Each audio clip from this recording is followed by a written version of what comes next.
Yeah, that looks fine. That looks fine.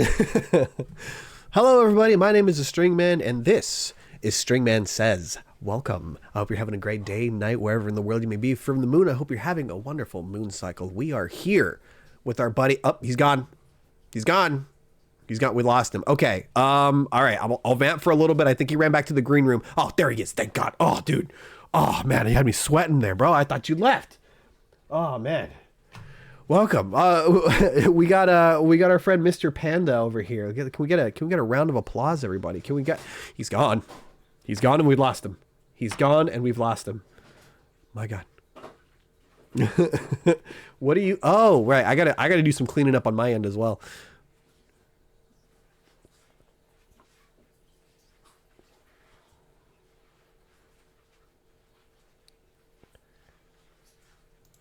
Weird, because here's the thing. This is how you look on my end of the Discord.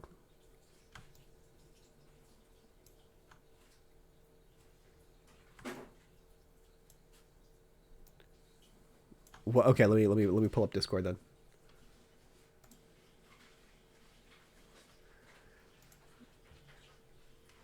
That's all on your end, man. It's coming up. This is how you see it on stream is how it shows on my end.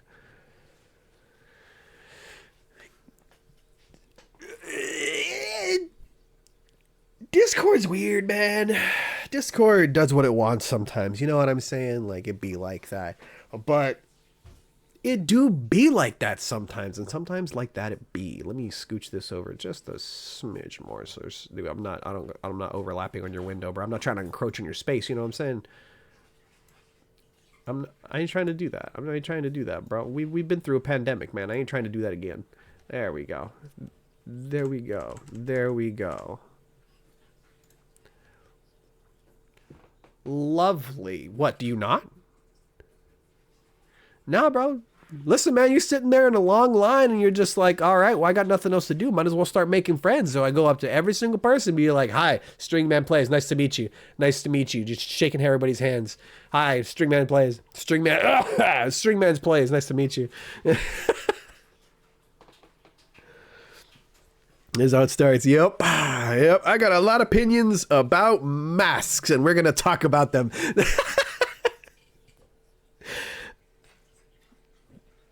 Yep. Surprise. It's the next Hasanabi kind of thing. We're You know what? Jon Stewart's back on his show. I'm giving him some competition. We're here. And you're here with me, buddy. I'm glad you can be here to endorse my behavior.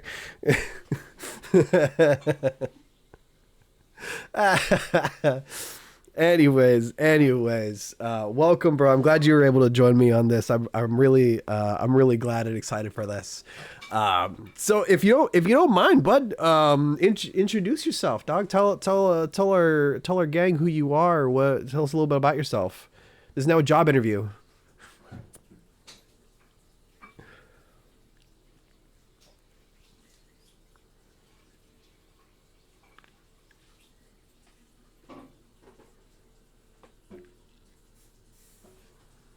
The struggle is too real.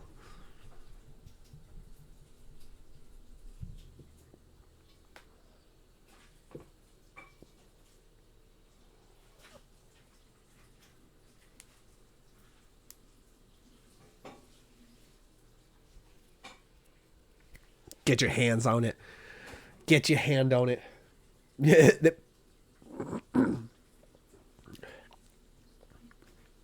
Your greasy American hands, and they're like, "Oh, you can keep that. That's cool. It's yours." Bro, they got KFC for Christmas, dog. It's wild. I believe it was a very successful ad campaign in like the 70s, wasn't it? 60s or 70s?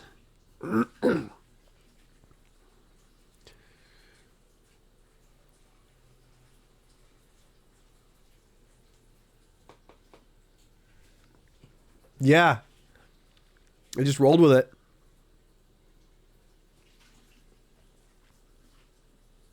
Yeah. You know what? There you go.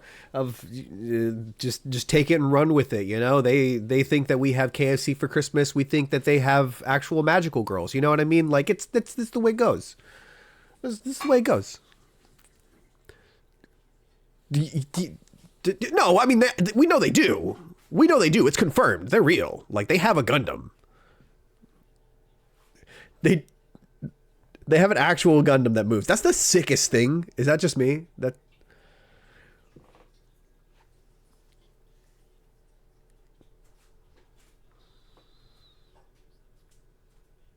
That's sick. That thing's like hundreds of feet tall, isn't it? That is wild. That is sick. Japan goes so hard. Honestly, God. But Japan was so ahead of its time on bidets. Like, it's wild to see.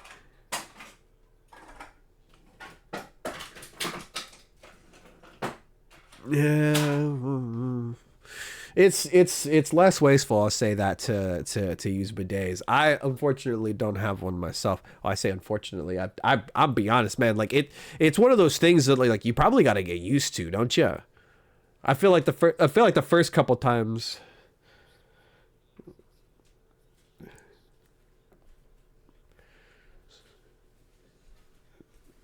Straight into the Patrick Starfish. You know what I'm saying?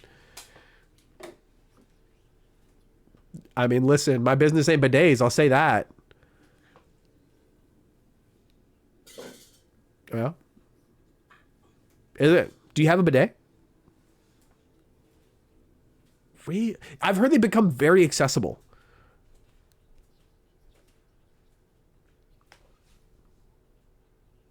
Mm-hmm. That's wild. How much was it? Ah, it's not bad. That's not bad at all. Oh, I mean, it's yeah, pretty much like one and done.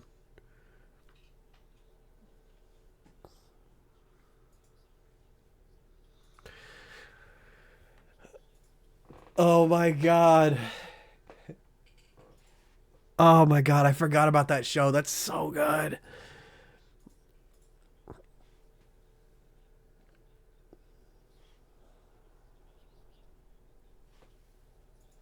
What else has he made? I don't actually know much about the creator.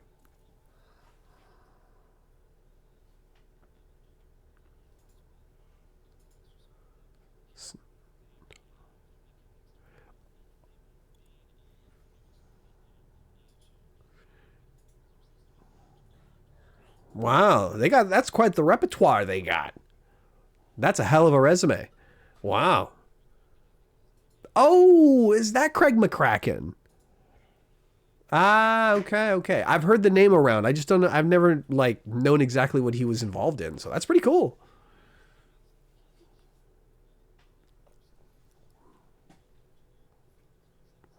Hmm.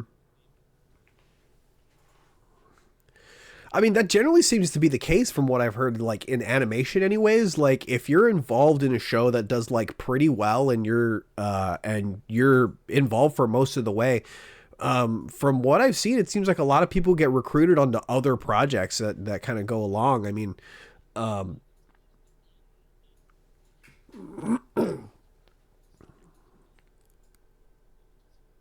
yeah, I mean, you can't be avoided no matter where you go in that. But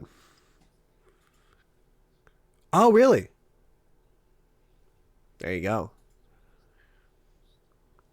That's a sick name.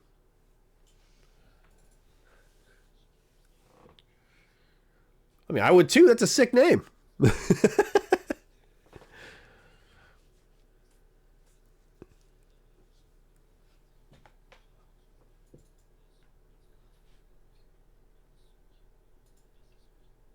Hmm. Okay, okay. But they met on the Powerpuff Girls when she became the storyboard artist for it. All right, guys, I just realized Panda was muted this entire time. We're just going to start this from the top. We're just going to start it from the top. Did you mute me? I never unmuted you was the thing. You absolute buffoon. We're about 10 minutes in. We're about 10 minutes into the stream. Yeah. Anyways. Did you unmute me? No.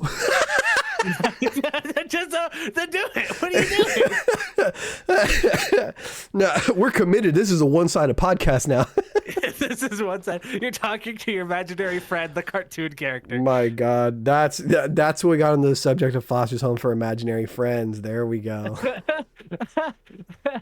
Just absolutely.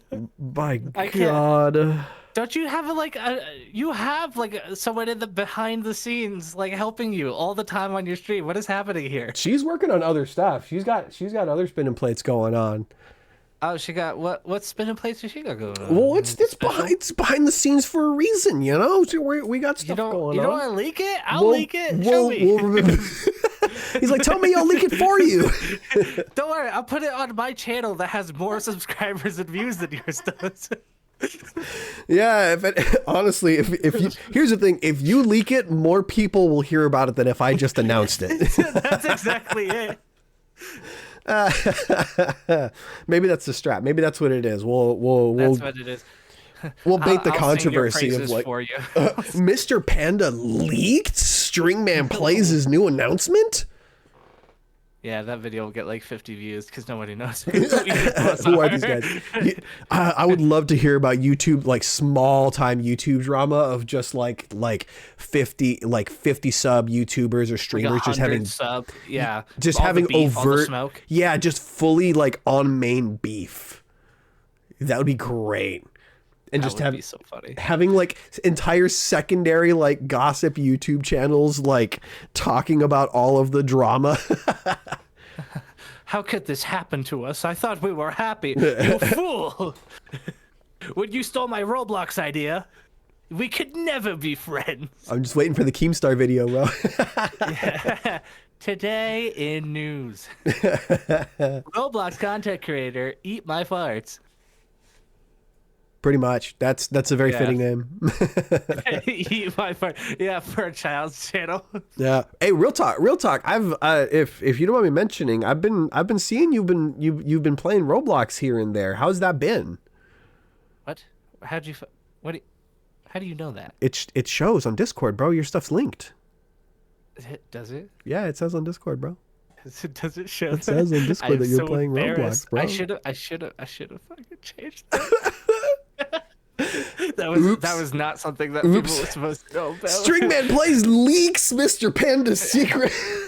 It's like my version of cross-dressing. It's just like, I don't want other people to know. I put on my mom's underwear in private, not in public. Sorry, I misspoke. I said Call of Duty. No, it's fine. So the Roblox thing, right? I'm never going to say the name, right? It's completely separate from my main channel because on my main channel, I say dirty words and make orphan jokes and shit. But I have a second channel for Roblox because I was experimenting with like that process and how that goes. And let me tell you, it's been not quite 3 months since I started that channel. Uh-huh. It already has 300 subscribers. Wild. Yeah. So, and a couple of the videos have already gotten a few thousand views. So that explains a little bit. You were talking about your buddy not too long ago who does Roblox stuff and was saying to give it a try. Did they convince you to give it a go, or was that just after the fact? No, they convinced me. I mean, they have like 2 million subs on Roblox, so it's like that's their job. Like saying stupid shit for children, it's like their actual job. Their job. And let me tell you something, a few things different from like Roblox content to like regular content is since it is directed for kids for the most part, teenagers, young adult, like kids and stuff like that, they're so much nicer in the comments. That's probably true. Let me tell you something, like straight up, like on my main channel, I will get insults because like my main channel is about my opinion. Mm-hmm.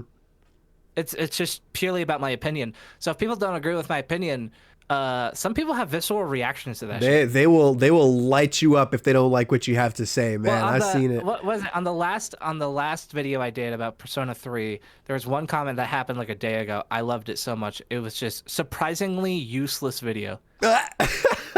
Just it's just like, damn, all right. I mean, Oh my whatever. god. But like on the Roblox channel, it would be like kids being like, "Oh my god, I don't know why he doesn't have 100,000 subscribers already. Where are all the people at? They need to get on board on this." Like, Here I was before this like, blows okay. up. Well, like so, and the level of entry for Roblox content is just like good microphone and clean visual. That is literally it. Maybe some jump cuts, like, and then the thumbnail and title need to be interesting. But that's it. That's really all it is. So it's like I don't edit the video at all. This is raw. I'll like besides some jump cuts sometimes if the video is like an hour long, I'll like and then I'll put some background music to it Right. and I'll export it and then I'll take about 30 minutes to make the thumbnail and the title and then I post it. Wild. Yeah, the most time it takes is just literally making the video and trying not to curse. Ah, that's the hardest part. Not really. Well, having a kid. Well, That's for not me, true. it would be, but- I curse around my kid all the time. Like I'm a sailor, even around my own child. Okay. Yeah, she's almost 2, and you know she hears her dad say the worst stuff. It's I wouldn't doubt Like it, man. I would have that same problem when the time comes. She drops a cup. I'm like, what the fuck are you doing? And she looks at me all happy, like I don't know what you're saying, but yes, I love you too. Yeah. Well, no, she knows words now, so it's like it's one of those things where like luckily she does not copy all my words. She only copies the words I try to teach her actively. At least that's good. That's good. Yeah, I don't know. Parenting is an interesting thing. It's another aspect that I chose to do once the Roblox thing came up as well, because I was like, oh, I'd never show my channel to my child. I wouldn't show any Roblox channel to my child. Like it is actually like the most egregious nonsense. Like it's straight up just commenting on the thing you are currently doing with energy, and that is the whole video. Oh my god, look at this guy! Like that's the whole thing. Oh, look at him! Look at him! He's got the drip. He's got the drippy shoes. But yeah, so like because of how easy the content is, like you can do daily content really easily. And I'm making my main stuff, which takes so much more effort and time, and actually drawing all the little character models and stuff like that. And while I'm doing that, I'll do a batch of like recordings for Roblox and then just put music to it and post it. Wild. Yeah, and it's actually been like I haven't posted almost a week. I took a break because it is very mentally stimulating to try to like play Roblox that much because like it's just they're awful. The games are awful. the games are absolutely awful on Roblox. Really? Oh my god. Well, I mean, it's early developers like just making games for kids, and then so most of the time they'll put like paywalls in front of like average like things that you need to do to like make the game not awful. Fair enough. Like things that make the game shorter, they'll put paywalls in front of purposely. Really? Of like as low as $5, and then up to like $50. And so devs on Roblox get a share of all the money they make. Really?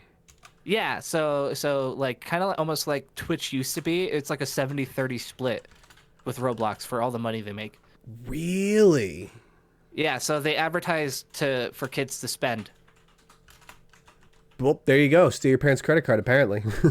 Well, and that's the thing, right? Is so for a lot of content creators who are good or big on Roblox, like on YouTube, they will buy stuff with Robux, which costs like real money, and so they can make the wildest videos that get the most amount of views because they're buying all the good shit and showing it to people.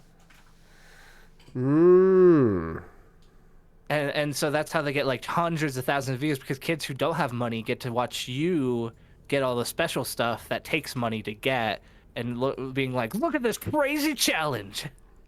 So you're just buying your own content at that point. It just makes itself. I've actually gained all this without ever spending a single Robux. Probably fair too, yeah.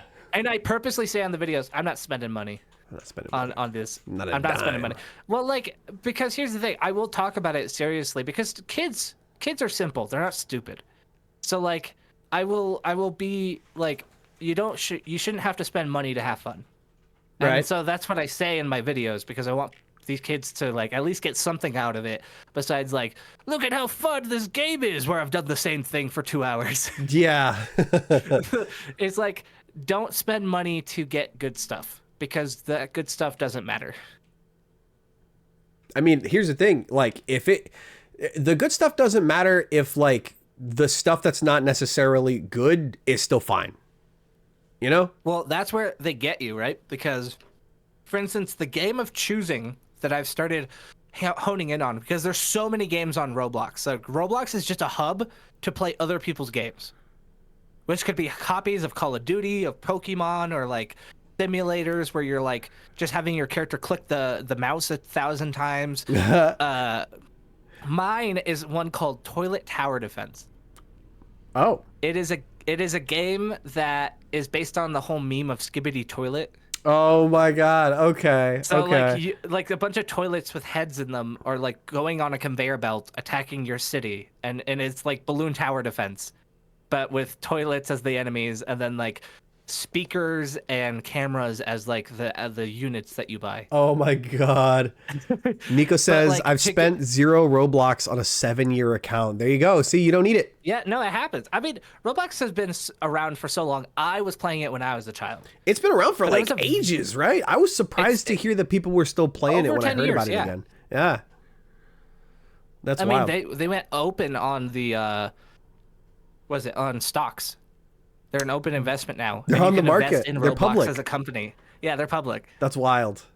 That's crazy. When they first became public, their shares were worth like $100 a piece. It's way less now, but it was like initially public. They were like, I mean, that's a strong open, though. $100 a stock. Yeah. It is a strong open. It's $1 billion company. Yeah, no, they've been going strong for a long time. Like, their player counts are still very strong to this day. That's wild. It's just it's crazy. No, it's really interesting because for Roblox, right? I just wanted to do it because I wanted to see, like, could I make mindless, stupid content without any effort and get a following? And it's like, most of the people who end up doing Roblox channels are people who actually have a following beforehand. My friend is one of the few who were an exception to the rule, but he had really highly edited content with like memes and all this stuff involved with his videos. So he did nothing but do that. And he was in college at the time. I have a kid. I can't spend that much time working on Roblox content. So I'm just like, I'll just push nonsense and see what happens. And it's like, oh yeah, 300 subscribers already after only like 2 months. And I'm like, that's nuts. Now, you say this was for daily videos, right?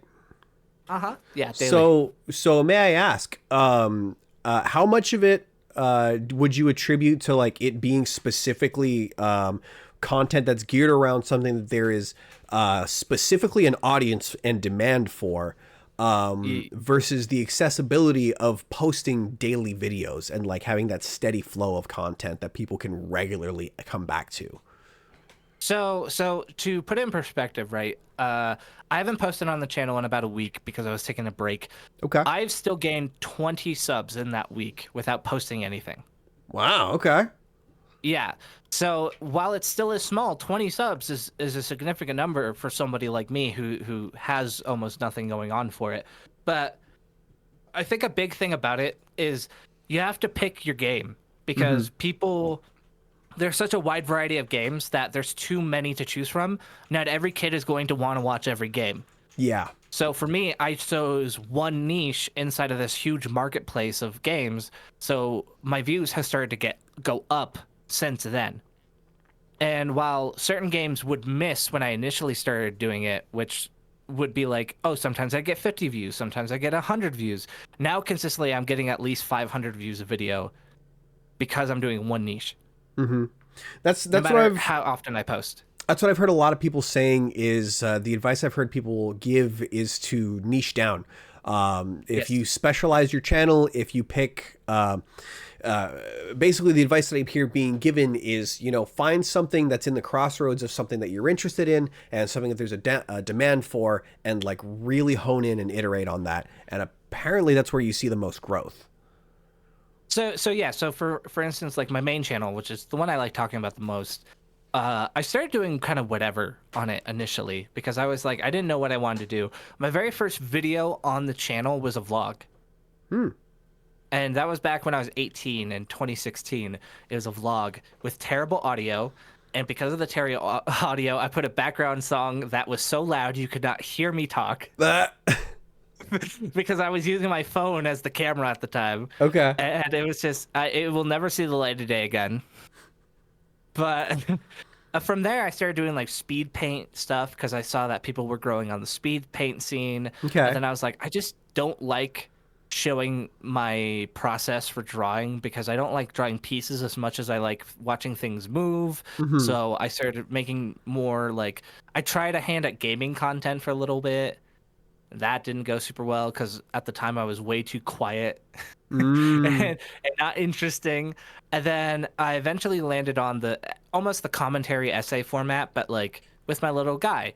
And that started getting a lot more videos. And then I kind of decided after my Darkest Dungeon 2 video, which was like 6 months ago, that I needed to choose a more specific niche because I was talking about anime, I was talking about video games, I was talking about whatever. A little bit all over the place. So a little bit, yeah, because the video games and anime, while have a lot of connections, are very far apart. And for a lot of channels, what they tell you is that you need to choose a niche so you can get a consistent flow of subscribers from the same niche, so people will come back to your videos later, things like that. But what you can do is if you can find another niche that is adjacent enough to that niche, you can talk about that thing. Interesting. Can you elaborate on that? So like, yeah, so I talk about anime and manga. Okay. But I'm also talking about games that are specifically made in Japan with an anime style. Okay. So Persona 3 is an anime video game, right? It has the anime style of video game content. The same kind of audience will want both. So as long as I'm talking about something that is made in Japan, Japanese entertainment in general, the same kind of audience is going to want to watch all of it. You get more of an overlap. My manga videos. Yeah, they overlap enough that you can talk about them both. If you talk about something completely separate, you need to first have an audience to test it out. You can't do something with a zero amount of audience and just go, I'll make whatever I want.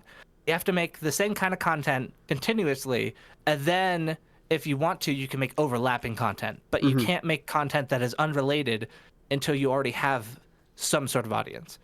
Right. Because that's when you got to have the audience where if at that point you start, striking out and taking different directions and stuff with it. At the very least, my understanding is you'll have an audience, you'll have a certain amount of your audience members that after a certain point, they're coming to the videos to watch you as opposed to the content that you're talking about. And they'd be more amenable to checking out the new things that you are trying to do as well. Yeah, like for instance, one video that I still have up that I'm very proud of, but like didn't do super well was the video where I talked about all the games that came out in 2016. I found that video very fun. That video did not do super well, but there was a couple of risque jokes in that video. Fair enough. I mean, there was some talks about some things, but after I started getting a large amount of views on this newest video, I got a comment on that video. Somebody went to watch that video after seeing my Persona 3 video. And then more views have been coming in on the stuff that's slowed down being watched, like the video before that about a certain manga that I reviewed, and then the other stuff before that as well. So everybody's watching my other content and smaller doses that are watching that content.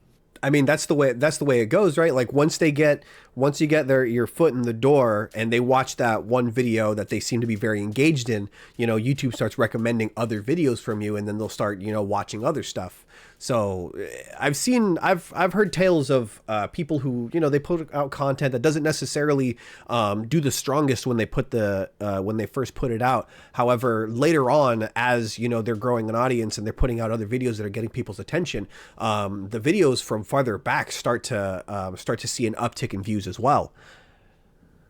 Yeah. So a big thing about content creation, especially on YouTube, is about making people ask questions.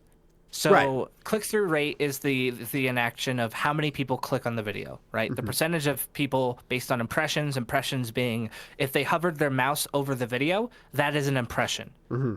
They interacted with So it in like some way. in some way, typically it's the mouth like running over it, things like that. They're just thinking, oh, maybe I'll watch this, right? When you have high click-through rate, it means that you have created a video, which high standard is about 5%, is pretty high on YouTube. Any higher than that, and you have a high click-through rate in general. So it's one of those things where if you have a high click-through rate, it means you made a good thumbnail and a good title. And in order to make that, you need something simple, that's easy to look at, and has a specific title that would make people ask a question, a who, a why, a where, a when. That's basically what you have to do. Like my newest video, I made a really simple background, blue background, the pro tag from the game, and me right there. So people were like, okay, what's going on here? And then right underneath it, it's just, we need to talk about Persona 3 Reload. And people are like, will just think to themselves, why? Why do we need to talk about this? What do we need to talk about? What's going on? And then the other important factor for content creation is retention. So that's how long someone's on your video for. And that just comes down to, are you entertaining them? Are you keeping them hooked enough? Are you keeping them engaged? Which a lot of that is actually about telling a story. So if you start it like when I was a child, if you start it with, this is where we began, and then you tell them, hey, stick around till the end and we'll see where it ends up, then that's typically how people stay. Give them a hook. My old retention rate before the kind of video I did with Persona 3 was around 20%. Most of my audience would watch about the 20% mark and then drop off. With this newest video, it was 50%, and then 30% was still around till the end. That's some good numbers. Yeah, but the difference is that I started doing more of the animated thing. People like cartoon characters. So for me, talking about mangas and video games, having this little cartoon face helped a lot more than if I had less of him around. And that's kind of a big thing. You have to find a hook to keep people going. Why? Where? What was the meaning? And yeah, for the me, moment the moment you answer the question that got them in there, you have to get them another question that they need to answer. And it just keeps going. Well, you either need to ask them another question, or you need to basically take them on a journey. You gotta be Frodo. You gotta Mr. Frodo. You gotta get all of the. You gotta go. I do not know the way, and my bow, and my axe, and my you need all these little pieces, because for me it's like having visual things. How you get people interacting is you either need an audio effect every now and again, a meme, something visual that they have to look at the screen for, something that keeps them engaged. Because unless the story is interesting enough to keep them the whole time, you need to keep them visually and audibly engaged while you're talking. It's a combination. There you go. It's the baby with the keys thing, jingle, jingle, jingle. You gotta jingle the keys. Jingle, jingle, jingle. I was literally doing that on a stream the other day. That was. Yeah, I watched that stream. I did see that. I was just I feel so offended right now, but look at those keys. But also, I'm watching so intently. Why is this working? Look at how shiny they are. They're so shiny, though. What kind of key What is that? What is that one for? A garden shed? Oh my god. Does that key have a cat on it? Is that one a lock to his basement? I gotta keep watching, see where this goes. And that's the formula. If you boil it down, it's jingling keys, but there's more of a nuance to it. There's an art to it. And to that, I do actually want to ask how in your personal experience with making these videos on YouTube, how much of it do you feel is you making art for yourself versus you making art for others? I feel like a big part of YouTube is authenticity.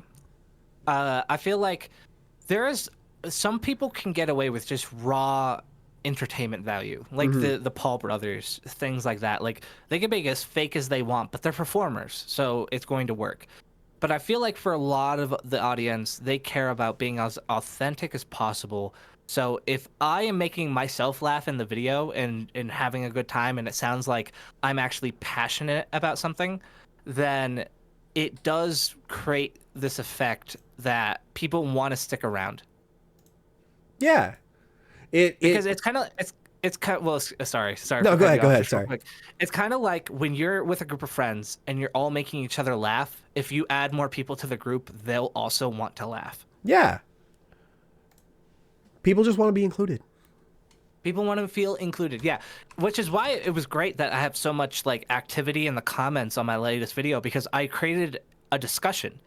There are people fighting each other right now in my comment section of that video because they all have different opinions about this video game that I decided to talk about. That's how you do it. There you go. And as long as you're not like, I mean, you can start discussions, you know, you can bring up topics that people do want to talk about. As long as you're not like overtly trying to set people off and like starting fights, then by all means, you know. Yeah, it's you don't want to make people fight. Well, or maybe you do. That's also, so there's two paths you can take on YouTube. You can, or possibly three. It's entertaining people, intriguing people, and helping them learn, or pissing them off. Because the metrics on YouTube don't actually affect you less if you make content that makes people angry. Did you know that a dislike and a like do the same thing for your metrics? You know, I've had my hunch about that. Yeah, so if people dislike your video, it counts the same as just people are engaging with your video as if you are liking it as well. If people are leaving nasty comments, like it will push your video further. Hate will push your video. I mean, listen, comments are engagement regardless. That is the thing that has fueled many of the I would say more unsavory quote unquote creators that you see on the internet these days. People who will do virtually anything for views and that engagement. They'll do things that will just outright, just outrage people for the sake of just getting people to go in and watch it, or B, talk about it. Yeah.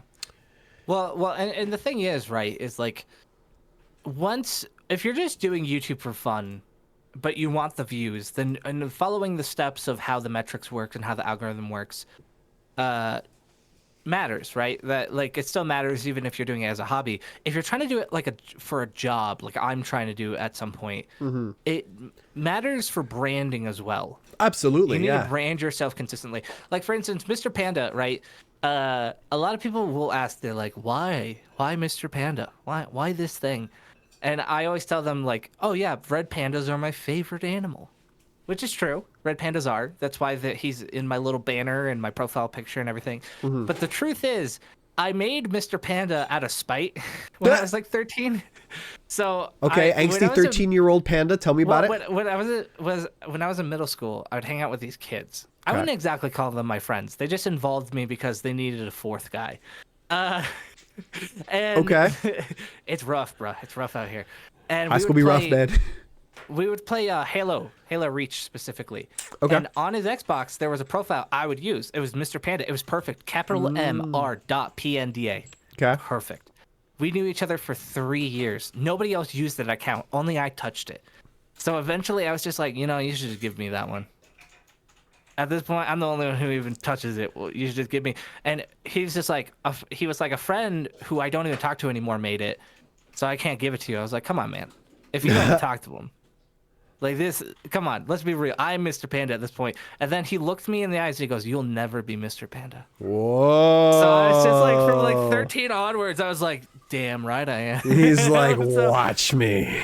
And so I added an extra D, because nobody on social could get like the regular Mr. Panda. Someone has already taken it. Yeah, that's unfortunately like a much too common of a name that to be able to pull, But then I was like, okay, I need better branding for this. So I added the D was already there. I got rid of the period between Mr. and Panda. Then I capitalized all of it. So it's almost like I'm yelling at you. So it's just like a really loud sort of branding kind of thing, because I use a lot of bright colors too. I use blues and oranges. And now you make videos where you yell at people. It all works out. Yeah. I mean, I don't yell at people, right? I try to make structured arguments. Sometimes they're rants, but that's just because, like, sometimes I like going in unscripted, but they tend to do worse than me actually thinking. Yeah, generally, the ones that are scripted and more thought out generally pan out better. I mean, that's just in my personal experience as well, just because there's not many people out there who are naturally charismatic enough to be able to just go off the cuff and like really engage people just naturally. There's few people out there that can do that just off rip. Most of my videos actually are like that because I just love talking so much. Like 30% of the video that I posted is ad-libbing. Really? Yeah, they're like most of them. Like I'll make a loose structure of a script and then I'll just ad-lib whatever I want to fill in. Interesting. Okay. See, anytime I do anything that's like, I guess anything that I make from scratch, I script everything. Like I got bullet points and stuff. The only thing I leave open is for like different types of like delivery, or if I just kind of like want to phrase something differently. But generally, if I make things from scratch, they're pretty scripted. Yeah, the other thing about talking a lot and talking proudly is you have to be willing to die on every hill.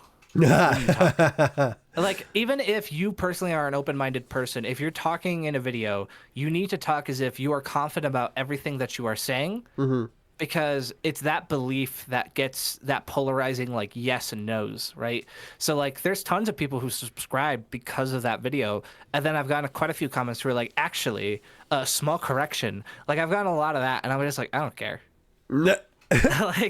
like I appreciate them and I know that they mean well, but like it's also kind of one of those things where I'm just like, look, your opinions matter, but it's an opinion piece. If I was like, this is the facts, this is the hard truth, it'd be like, sure.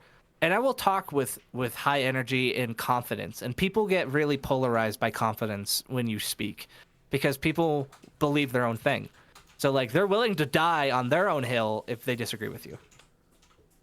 Interesting. So you're using the word that feelings. You're using the word polarizing a lot. Is that yeah. Do you feel like that's like the best way in your experience to approach things? I feel like there's got to be some amount of nuance when it comes to that, right? Or is it just like 100% either you agree or you don't, and that's what gets the results? So here's the thing. What I mean by polarizing is that everybody's polarizing. You're going to get people that don't like your stuff. If you get people who like your stuff, you're going to get people who don't like your stuff. So you're polarizing. Some people are going to agree. Some people are going to disagree. You know, you've started to make it on the field of YouTube when you start getting the hate comments. When the people start polarizing from the opposite side, start paying attention to your video, you know you're reaching a broad enough audience that you are getting a little bit of everybody. So you're going to end up polarizing no matter what. There's going to be 1,000 Mr. Beast comments hating Mr. Beast and 10,000 of them liking him. He's polarizing, even if his content isn't. Okay, I see where you're coming from there. Everybody has to have both sides come forward for it to be a full audience. Because you know there's going to be some subscribers that aren't going to like you and are going to subscribe to watch content from you just so they can dislike you more. That's a fair point. There's an interesting part of the internet that seems to be just focused on just kind of like hate watching, which is, I guess, something to just kind of, I don't know. It's just odd to acknowledge that it's just out there, you know? Yeah. It's weird. Well, it's interesting because, like, I'll say something with confidence. Like, I said a lot of opinions that I'm just like, I personally believe this is true. And I've said it with confidence as if it was a fact. Because typically, I will say, in my opinion. But sometimes I'll just say shit as if it's a fucking fact. And people will be like, that's, like, it will get an emotional reaction from someone when you say something is a fact in such a way. And then they go, no, it's not. So at that point, I guess I have to ask, at that point, would you still consider it an opinion piece if you're placing it as fact?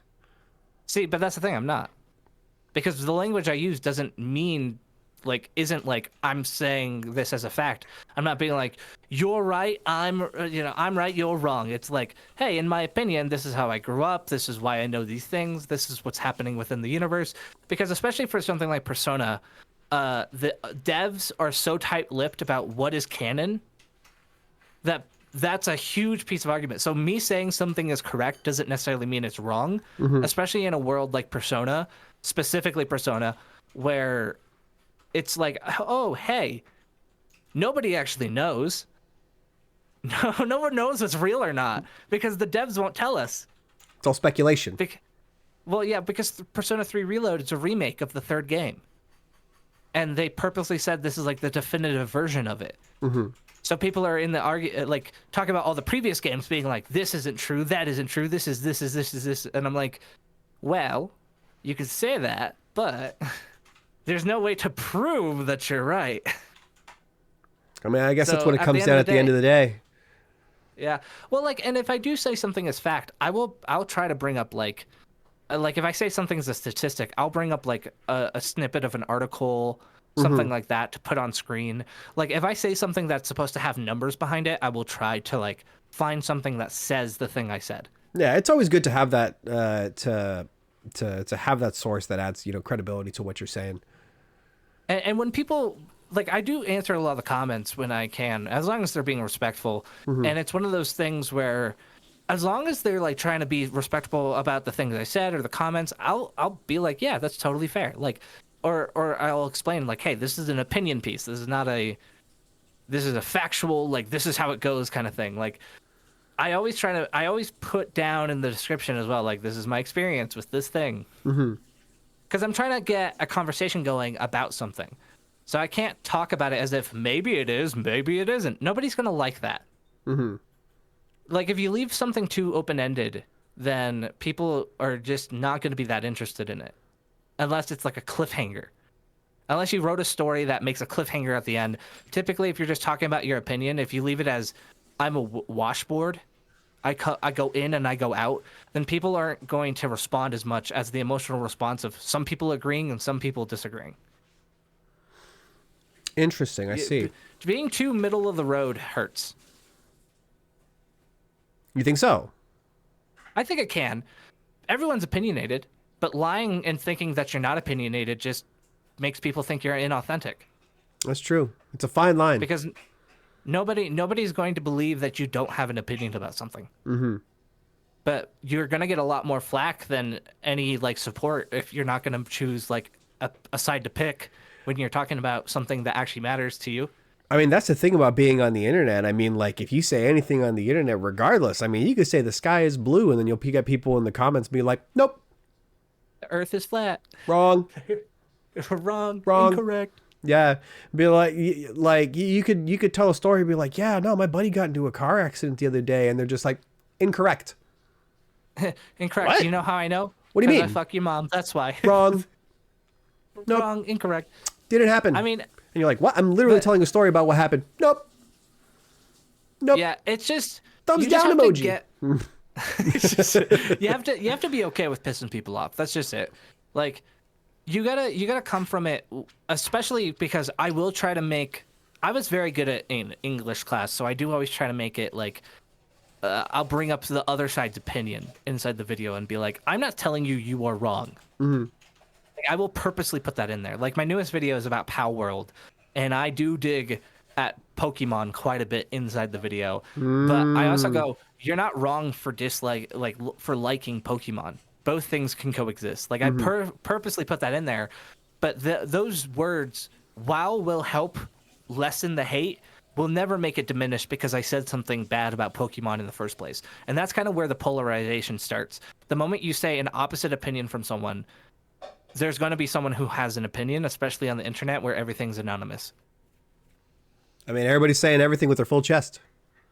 Yeah, well, and if you're making content, you need to say things with your full chest. Like, because confidence is key for a lot of this kind of stuff.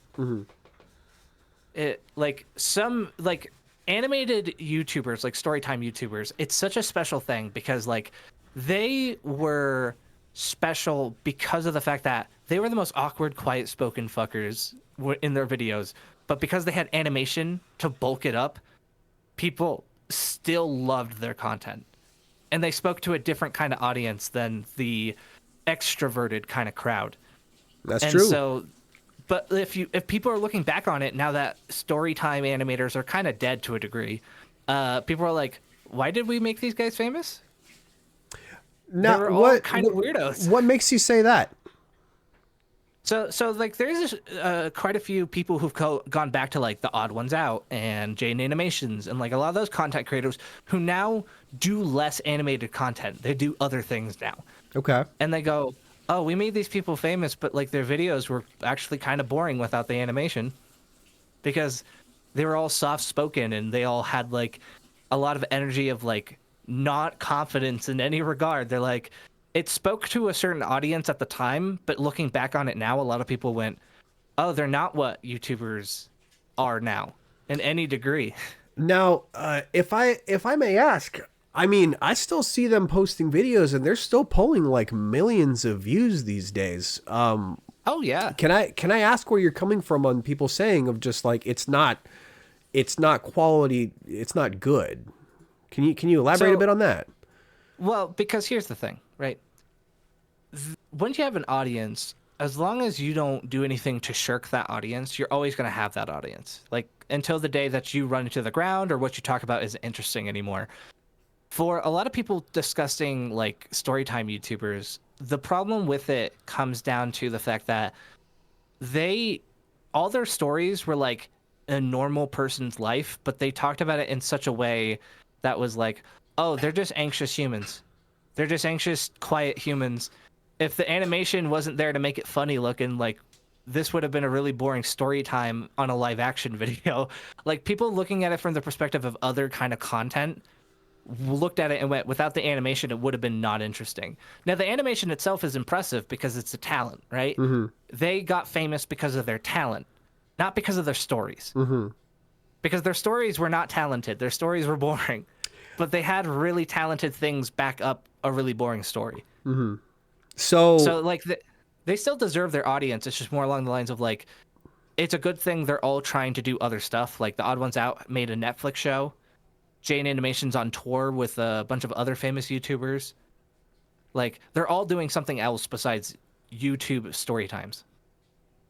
now, you keep coming back to saying that again, like it's boring storytelling. I've known plenty of people who are watching these channels, and I don't know. I still see that I still believe that there's a good amount of quality behind these channels that are putting these things out there. I mean, I'm gonna be honest. I still actively go out of my way to watch ice cream sandwich videos, even without the animation. It's still a funny dude. You know what I mean? Like, Ice cream sandwich is a little different. Ice cream sandwich is a different thing, I believe, because ice cream sandwich does something that the rest of them don't. now, what would you say that is? Well, for one, it's the animation. For one, the animation is completely different from all the other of them. Like his is so simplistic but funny because of his repetitive moment. Like his style of animation is closer to like meme territory because of how he draws and tells a story. But also he puts a lot more inflection in his voice when he tells a story. He puts on like kind of like this goofy sort of thing. Because I watch a lot of ice cream sandwich videos as well. But if we compared it to like Jane Animations, where like she has the same tone of voice the entire video through, it's like the audios and the way she tells the story is not interesting. But the video itself is very interesting because of the other element, which is the sound effects and animation and the visuals that she has presented to us. Like the story is interesting because there's wild things happening on the screen, even though she talks like she just like did a 48-hour fucking like day cleanse without sleeping. Now, may I ask, do you, in your opinion, do you feel that the quality of their work may not be as entertaining if you take away the animation, right? You stick with just the storytelling, just the performance, right? You take that away. Do you feel like it's not interesting because it's you feel like it doesn't work as a media format, or do you feel like it doesn't work for the type of content that that audience that you're speaking to may not necessarily consume? So Nico, so here's if I could just acknowledge chat real quick. Nico's saying a similar thing that I've heard as well. Nico enjoys their stories and just listens to the voice. I've heard some people talk about that. They listen to just the sound, just telling the story, listening to it. Some people have referred to it like almost kind of like in a podcast format, not necessarily the most highest energy, but it still has its own appeal in its own way.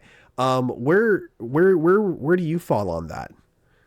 So to be clear, right? This is all my opinion. I subscribe to all these channels. I watch them. Right. But like looking at them analytically from the perspective of where they started at the time that they started on YouTube, they would have needed the animation there to be as big as they are now. Because if they were just telling the stories live action with their cameras on, being the introverted versions of themselves that they're trying to portray in the animation, they would not have gotten far. The animation and the production value of what they did is what pushed their content in front of a wide audience to get them an audience of people who related to their content. And growing up, I related to their content. You know, I was an introverted person growing up. And now reflecting back, like it's one of those things where if I'm just looking at it from the perspective, if they started in a different niche than animation, they would not have gotten as far as they did. Okay. If they told these stories as like a swoozy or like a something like that, it would have been completely different than doing the animation thing. The animation accompanied, because animation was almost like a banished thing in the earlier 2010s because of how the algorithm changed. Okay, so Like, you feel like if I can reiterate what you're saying, if this is what you're saying, you feel like the landscape has changed on YouTube, that you don't feel like it would really work if they I guess started over per se. Is that what you're saying? yeah, so like if they had started, like for instance, if they weren't famous today and tried to do the story time thing, then they would still go far because of the animation. Because animation is always loved on YouTube. Cartoon characters are always going to be loved. But if they tried any other niche to tell this storytelling, because their talents don't lie in the storytelling element necessarily, it's the combination of what they're doing. They wouldn't get anywhere. And that's kind of thing looking back on their content. It's just noticing how, like, for some people they could transfer over to another niche and do a different thing. Storytime animators are dying because they're all like slowly losing views because the quality of their animation has to get higher and higher every time. And that's the thing, is that like if the strength of their stories match the strength of the animation and the visual aspects of it nowadays, then it would be a completely different story for what they would be doing now. Because the problem is, for a lot of these storytime animators, they're moving on to bigger and better things because they can't be spending a month with a team of people making these storytime animations anymore. Like, they need to be doing something else. Now, from what I've heard, as far as like the YouTube landscape goes, in these past couple of years, I've heard discussion of people saying that animation on YouTube in general is struggling as what seems to be a result of the videos that are being put out aren't quite making ends meet anymore as far as like breaking even for animators. Would you say that's something you feel like is happening, or you think it's something else? Yes. Yeah, no. Absolutely. The reason being is that animation is hard, dude. It's super fucking hard. Absolutely. So even if they did, say, let's say 12 frames a second, not even the full 24, which is typical for animation, 12 frames a second. If they make a 9-minute video, it's 60 seconds per minute. I mean, that's already, you're timing 60 by 12, and then you're doing that 8 more times. So it's so many drawings. You got to sketch it, you got to format it, you got to script it, then you got to draw all the in-betweens. You got to draw about like 30,000 drawings. You got to color them all. You got to make the background. And that's kind of where everything lies. It's the amount of work to do an animation. That's why this industry is dying, because people expect higher and higher quality of their animations. But like, you don't make enough money compared to like the amount of people you'll have to hire to get everything done. Right. And that's where more people are getting tired of like most animators nowadays are storytime animators, except for like Meat Canyon, a couple of other guys. Like, most of them are doing story times. Not everybody wants to see animated story times. It's a niche. It's not the ultimate niche for animation. Now, how do you feel the the YouTube algorithm itself plays into this. I've heard conversations about just the fact that like the YouTube algorithm seems to be rewarding right now more consistent output when it comes to content. Yes. And it seems to be, as a result, kind of on the other side of the same coin, penalizing those who do not put things out more consistently.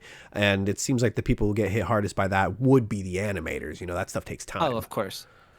Yeah, so here's the thing. A lot of animators end up having to get, like, sponsorship deals.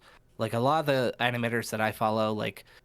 Jane Animations, Odd Ones Out, there's a few other ones, Kelsey Animated. A lot of them have to get sponsorship deals. The reason being, it takes a month, on average, a month to two. What are you laughing over there? Sorry, people. Smiling, goofing. I'm sorry, people in chat are being silly. People, sorry. Why are you laughing at me? Sorry, Stark Nico, I see you guys.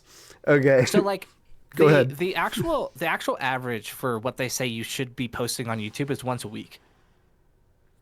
Once a week is like the bare minimum what they say, because the algorithm is not going to keep your shit within people's like zones unless you're a well-known name. Like if you do animation and then you get like 1 million subscribers, when you post a video, it is going to go far. But like 2-3 million views on a video, an 8-minute animated video, is not going to get you that much money, because you need at least 10 minutes to be able to add more ads for your AdSense in the video. So these guys who have to do 5 to 9 minute videos in the animation sphere aren't going to get to put those extra ads on the video. They make video once a month. How are they supposed to pay people like that? Even if their CPM was like $10 per 1,000 views, like that's enough to pay themselves. So they need that like sponsorship deals or something like that. But even then, if you can't get a sponsorship deal, then like, well, I'm not paying my people, and I need a team of at least 6 people to get these 8-minute videos done. I think one of the most telling looks behind the curtain that we've gotten recently. I don't know. Do you watch? What's his name? Is it? I think it's just Noodle on YouTube. Noodle. He's an animator. Yeah, yeah, high quality stuff, primo stuff that he puts out there.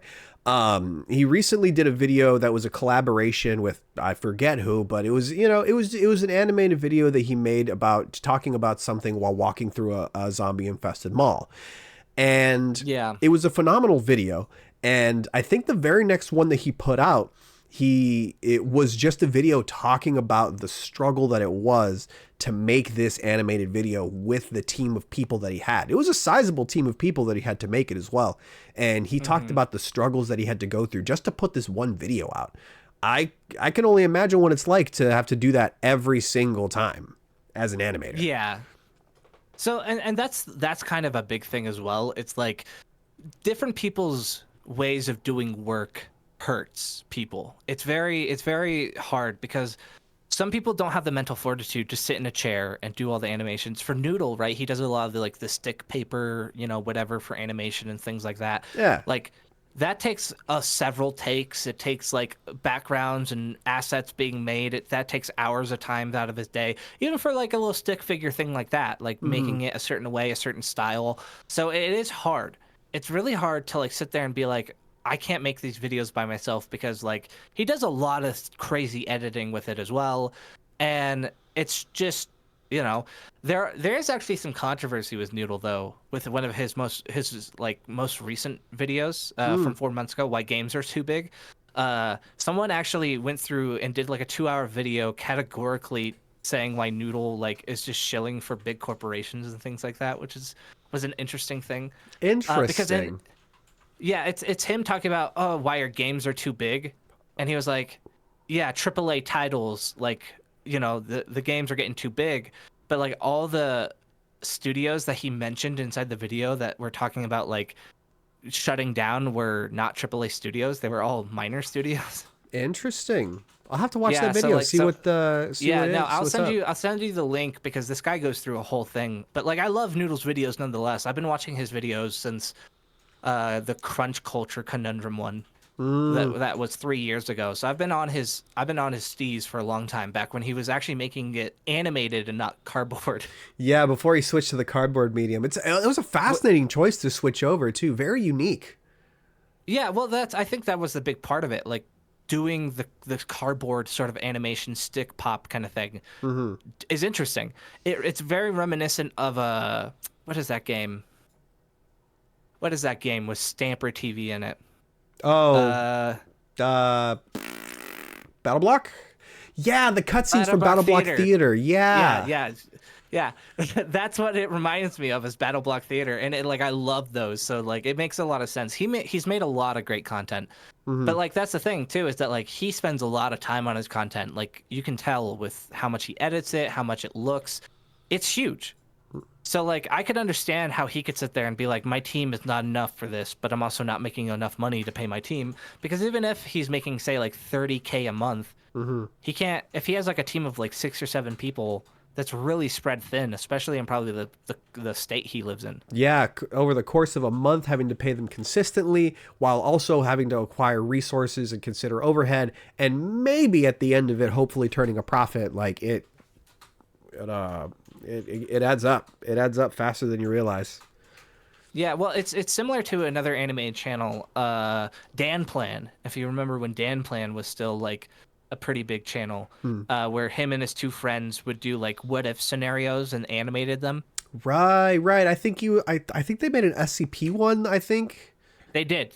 Yeah, I remember that. So their first famous one is what if you were a psychopath, and it was the psychopath test. Okay.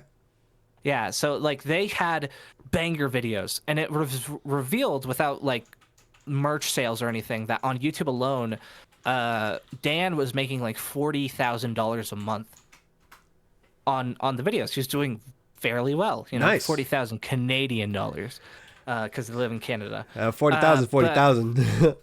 But like a big piece of why they ended up breaking up was due to money.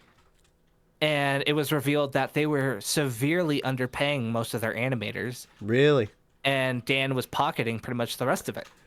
Damn, so Daniel. Like, Dan was probably getting like 15K a month, and then everybody else is getting like, I don't know, for like a month's worth of work, maybe like a few hundred, maybe 1,000. Oh, that's unfortunate. Here's the thing. I mean, like, it's tough enough to make it in the industry, let alone being as an animator. And then you get someone who's like shorting you.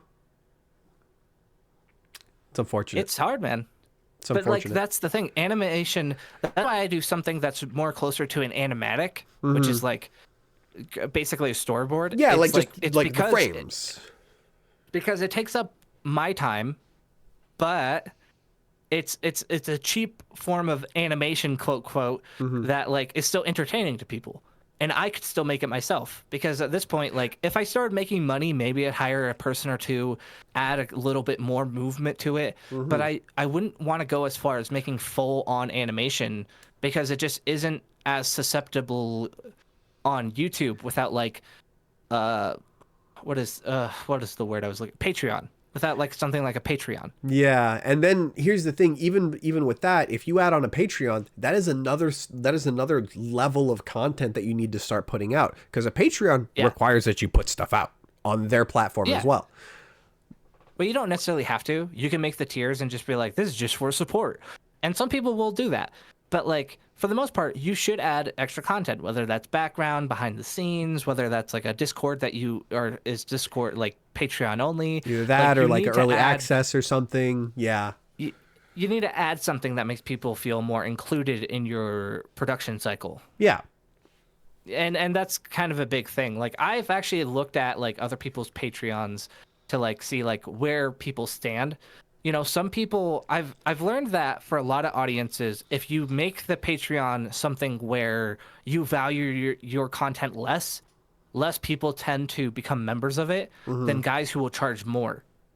It's really interesting. So I've done a study on it. Like people who make their lowest donation $1 will tend to not be able to make ends meet on just Patreon.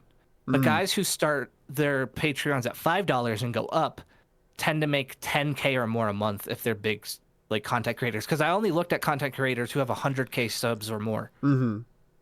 It And adds so up. looking at their Patreon, if you're looking at their Patreon, it's just interesting seeing that like people who tend to value their behind the scene content less tend to make way less. I mean, that's the trick about it. I mean, if when it comes to Patreon and content that is explicitly behind a paywall, there comes a certain amount of expectation of like, if I'm paying money for this extra content, there's a certain amount of expectation for it to either be of the same quality as what else you're putting out, if not better. And that's kind of where the trade-off is when it comes to Patreon. Yeah, there's another I'm sticking on animated YouTubers just because I love them so much. By all means. Zelinky, if you've ever seen Zelinky's videos. I don't know that one. Oh, Zelinky's great. Zelinky makes just purely his own original content whenever he animates something, and it's wonderful. And he barely ever like actually posts. Like it's a miracle that we get a video a year from this guy, and they're like 2-minute videos. But he has 300,000 subs. Okay, and those 2 minutes are pretty quality. Sounds like. I mean, so that's the thing. There's less motion on it than, say, a regular animation YouTuber. Mm-hmm. Like it's a step up from animatics, but it's a step down from full-on animation. Interesting. It's very interesting, yeah. And he has a Patreon, and people pay for his Patreon, so it's really really interesting, but it's very clearly not his full-time job. Right. He's got something else going on in the background. So let me ask you a question here. Mm-hmm. What is it that got you into content creation? I'll tell you. For me, it was entirely. It was function at the time. Function. It's a weird story, right? I used to play a lot of Call of Duty. I'd play with a lot of buddies. We'd be dinking around and stuff. And anytime something funny would happen, I would clip it on my PlayStation. Right? Yeah, sure. And we'd play a lot, so all these clips started adding up, and I started realizing it's taking up a lot of space on my PlayStation. I can't get other games if I want to, so I'm like, okay, well, I got to find a place to put this. I got to do something with this, either get a hard drive for it or something. And so I decide to download an app on the PlayStation itself, on my PS4. It was a video editing app. It's called Share Factory. If you got a PlayStation, it's still on there. It's super rudimentary, very base level. But yeah, I just use the app to just chop up all this footage to just the interesting stuff that I only cared about. And I just uploaded them all as like little montages on YouTube. Not really for anybody, just for myself, just so I can go back and watch them if I wanted to. And I started sending links to my buddies so that they can watch it if they wanted to and stuff. And they were really liking it. And then I started just kind of like having fun with it, like doing little edits, putting some, subtitles in here and there, little slam zooms and stuff, little zooms, cuts and stuff like that. And I started having more and more fun with it. And I was just like, what if I started doing this on my actual computer? I started realizing that, as handy as it was to have this application on my PlayStation for editing, it, of course, was not without its limitations. So I ended up getting a PC and my first desktop. It was my first desktop ever. I was a gamer. I was a console kid up until that point. Yeah. It was my big boy purchase. Yeah, it's the one that I'm still on. Oh, wow. Yeah. And I got DaVinci Resolve on it, and I started started editing on that and TikTok, and I just had, I don't know, I just started having so much fun with it that I just it just kept snowballing into this thing that I just kept doing. I got convinced to start streaming because of my buddy Fabian. We all call him our granddaddy of streamers because he's the one who got a bunch of us into streaming, and then we got other people into streaming. So there's a whole 6 degrees of Sir Fabian. Sir, which I've talked to him on stream. Like me and him get along pretty famously because we're both Scottish boys. But well, he's Mexican. What are you talking about? Fabian, he's Mexican. Yeah, I know he's Mexican. Yeah, I thought you said he was Scottish. He's also, yeah, he said he was also Scottish. Is he? Well, I wouldn't know about that. Fair enough. All right. Me and him were talking, I think, while you were playing Risk of Rain 2 or something like that. Mm. Yeah. Okay. Well, there you go. Yeah, that's how I ended up getting Oh no, into sorry, it. that was or was that Darth? Yes, so that is Darth. He goes Yeah, by yeah. Sir Fabian these days. He changed his handle a while back. Gotcha. Yeah, yeah, yeah. So this is the same guy. Yeah, yeah, yeah. Yeah, same guy though. Same guy. Yeah. Yeah, but I was just that's like, it might have been someone else because I saw Darth on there, but no, it's the same person. that's the same dude. Yeah. But that's how I ended up getting into it. I've just been editing ever since. I started streaming mainly just for the purpose of taking the VOD after the fact and editing it. That's like to this day, it's still my favorite thing to do. Just editing. Like, again, we're sitting here recording a podcast. I'm looking forward to chopping this up later. I see you, future Adrian. I know. I see Handsome you, bastard. Oh, Anyways. how vain the might of someone could be. Oh man, don't give me a camera. It goes straight to my head. That's why you did security so well. Yeah. But enough about me. You wanted the manager to just see your face when you're catching a bad guy. You're like, smile for the camera. Yeah, I'll take a selfie with the guy. Blow little kisses at him so you can look back at it later. Smooches.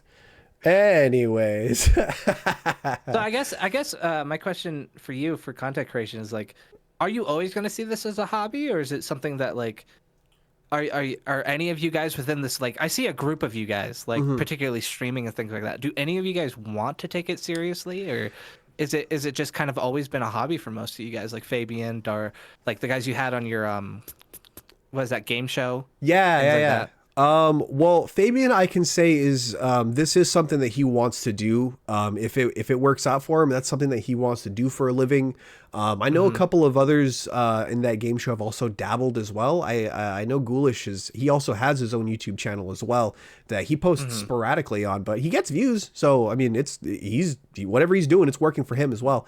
The sporadic thing is probably the biggest issue. Probably yeah, consistency is like the biggest thing. If he posted consistently, he would fucking rock it. And I'm sure he knows there's it actually too. statistics about like the median amount of videos you need to have for subscribers for the average man. Like if you have like 125 videos on average, people with 125 videos, because you've been able to stretch it out that far to get that many videos, typically you will have a few thousand subs on average. Really? Because while you're evolving your content and trying to make it good and things like that, yeah, that's typically the average in the statistics. Like if you have a certain amount of videos, it does correlate to your subs to a degree because you've given yourself enough chances. Even Mr. Beast goes, your first 100 videos will get you nowhere. It's after those first 100 that you're going to start to get a viewership. You know, I've heard that. That comes back to the advice that I always hear people saying is just to keep going and just keep putting it out there, you know? Yeah. Don't worry too much about what you could be doing better. You always should try to look for something better, though. Of course. Here's the thing. You should always look for it. You always want to learn, but don't let that desire for, something better, for high quality, for perfection, don't let that stop you from posting things. That's the trick. Yeah. People, a lot of people have the issue of like, what if people don't like it? It's not polished. It's not the cleanest thing, like maybe if I give it like another day, another week, another month of working on it, it'll be in a better place. But, it just kind of keeps going to the point where like you just never post it. Yeah, no, exactly. Nothing can be perfect. You just need to like it yourself. That's kind of the biggest thing. And there are quantifiables that you can do better. Absolutely. Subject matter, thumbnail, title, those are the big three. Like those are the big things that kind of like decide, because you could get lucky and like do a niche and that niche could blow up and you just are the king of that niche and you become astronomically like bigger than anybody else in that niche because it happens like that. And that's fine. You can also just look for a popular niche that you find a new way of doing. And that will just be more of like what you need to do to get consistent. That's the thing. Consistency is the most important. I need to let my thing. dogs out. Oh, go for it. Well, I'll take this moment while our buddy Mr. Panda here is just kind of frozen in time.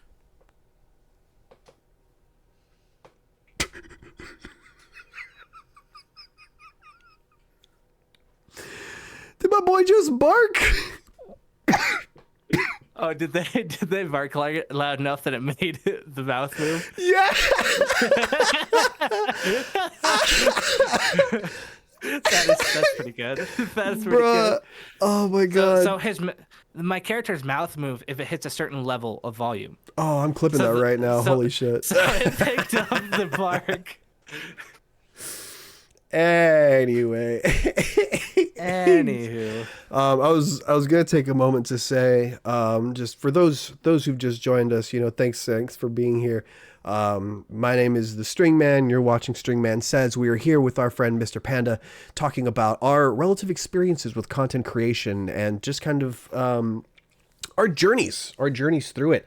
I was talking about how I started with editing and getting in, how I got into the content creation space, something I still thoroughly enjoy. How about yourself, Panda? What got you to start making it? I know you said you had a early introduction with YouTube, right?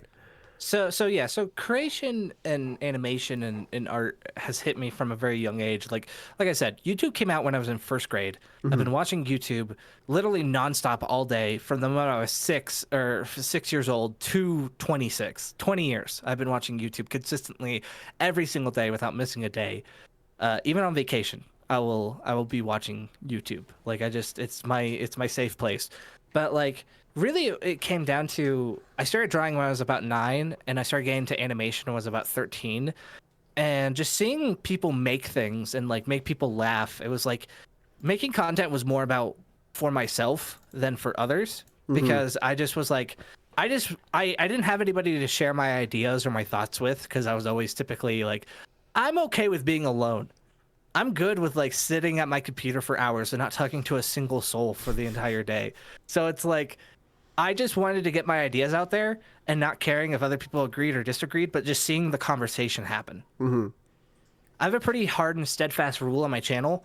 If you want to tell me my content is bad, that's fine. You want to tell me my opinion is bad, that's fine. The moment you make a personal insult to me, you're not allowed to comment anymore.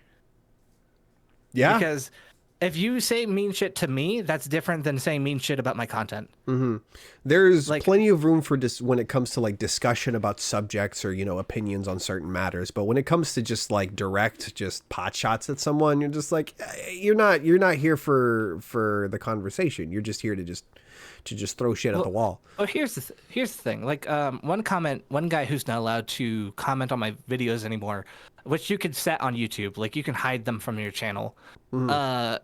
Is my last video, in every video I do a call to action. I'm like, subscribe. Like, it's 5 seconds in a video every time. It's never that long. And one guy was like, I was gonna subscribe, but then you started sub begging.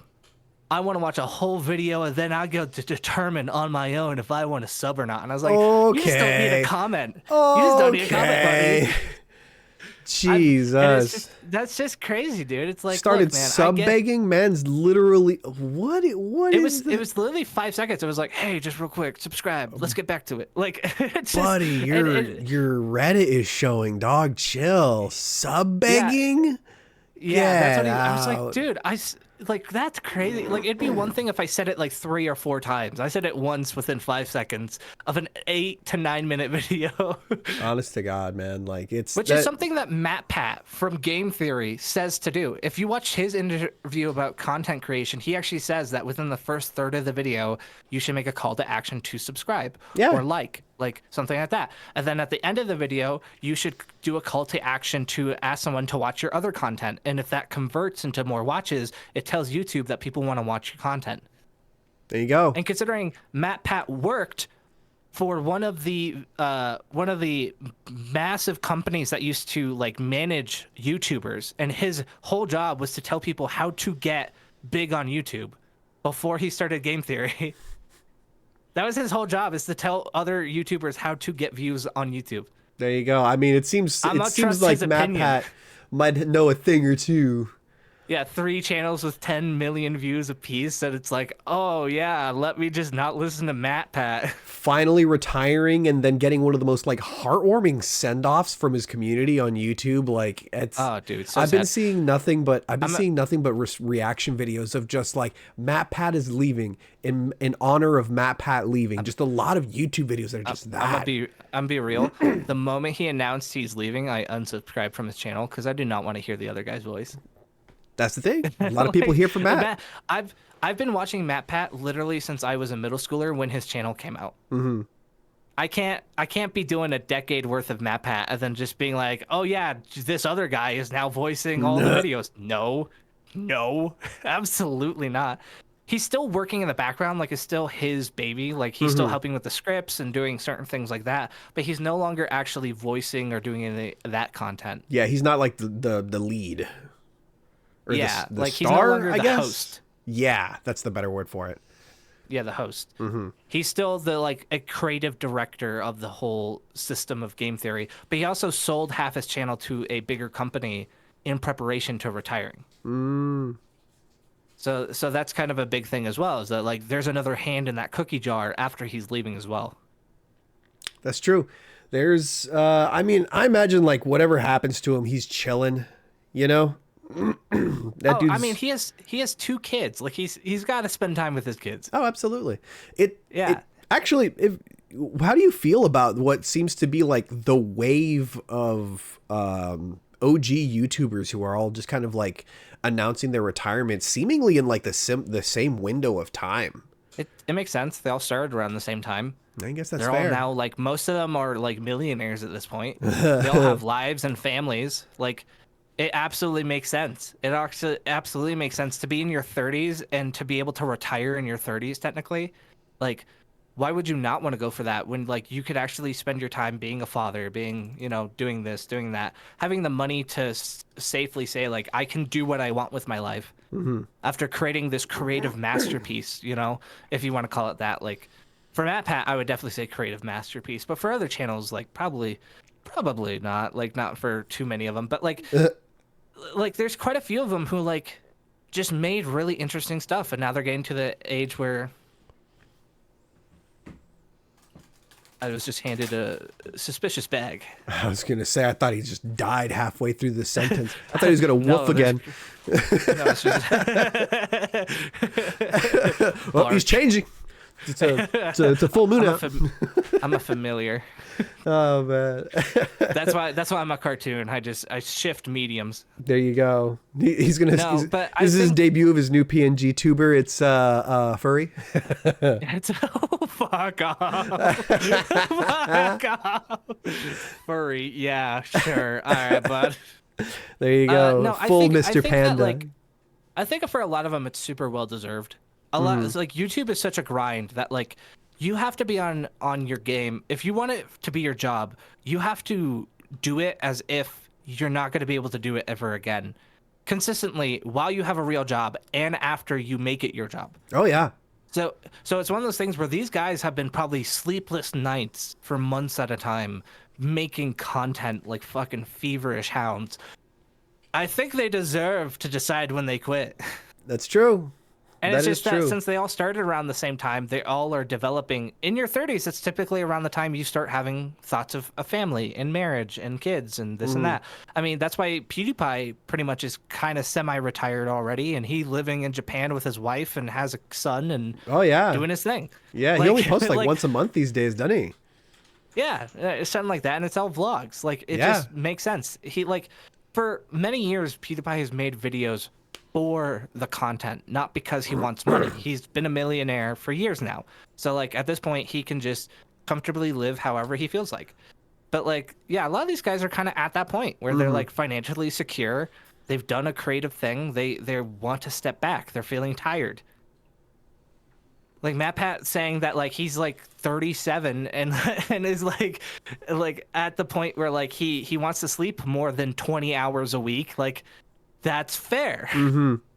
That's not a lot of sleep. It's pretty understandable, you know. Considering he has a degree as a neuroscientist, he knows more about how the brain functions than anybody. For real?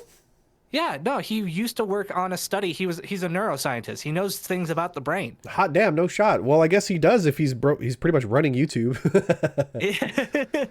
Yeah, he just knows a lot. I mean, there's a lot of guys who know a lot. I mean, Mr. Beast knows a lot, Oh, which is funny absolutely. because Mr. Beast is like, I don't know, 2 or 3 years younger than I am.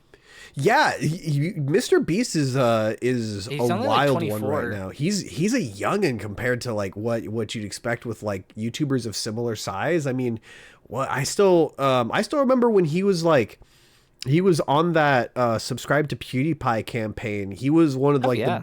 the big pushers for it, and like that I still remember that. I was watching PewDiePie, and like every now and again of just like they would reference Mr. Beast of just like, oh, I love PewDiePie, you know. And there's just like it was just like, yeah, you know, he's small time and stuff. And then like years later, like he's got more subscribers than PewDiePie now. It's wild to see the growth is Oh yeah, nuts. no, and that's the thing. Mr. Beast is the perfect example of it's not luck, it's understanding. Mm-hmm. For some people, it's luck. Some people make a video that just hits the algorithm in a proper way where there's a large audience of people who want to see it.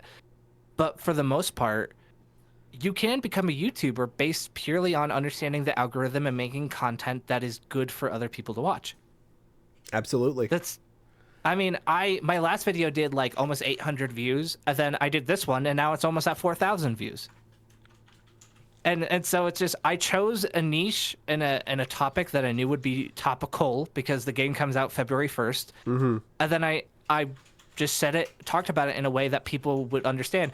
And I think a big thing for my content that started upping the level of my content is I try to talk about things in a positive light. Because before I was just letting all my little like grunginess, like because I'm critical about a lot of things. Little angst. So like Darkest Dungeon 2, that review was just me shitting on that game. Okay. Rightfully so. It's like my least viewed video on my channel right now.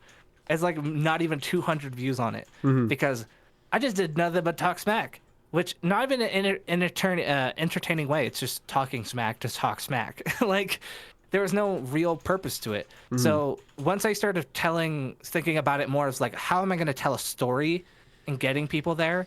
And then also saying something where everybody can be a little bit happy with what I said. It's kind of a big thing. And it helps people like your content more when you're like trying to be more agreeable in certain aspects. Now, if I can ask you, where do you see yourself as far as like your channel, your creation, the art that you make? Where do you ideally see yourself going? And I guess as far as like your goals go. The goal is to become full time. Like I just really my goal has always been since starting YouTube, was to be a full time creator and like making funny things or things that I just really enjoy making. Like originally the whole idea was I like drawing. I want to showcase my art, but also talk about interesting things. And since I have a lot of opinions, I was like, perfect. I can combine the two. There you I go. can combine the two talents for talking about random whatever, and like then also drawing funny things that people like looking at. And considering I've already had so many examples of people doing it successfully, there's not too many channels that talk about manga, anime, and video games in any capacity with like this little animated figure doing it. Like there was The Escapist, but their company recently just went under and everybody got fired. Rip. Yeah, Zero Punctuation. It was the big, like channel thing on The Escapist, and he was this funny British guy who did really quip-witted, like simple animation stuff for reviewing video games and stuff. The CEO currently that has The Escapist did a bunch of fucked stuff, and now everybody like quit. So there's nobody to make the video for The Escapist anymore. You know, that'll So do it, besides I him, guess.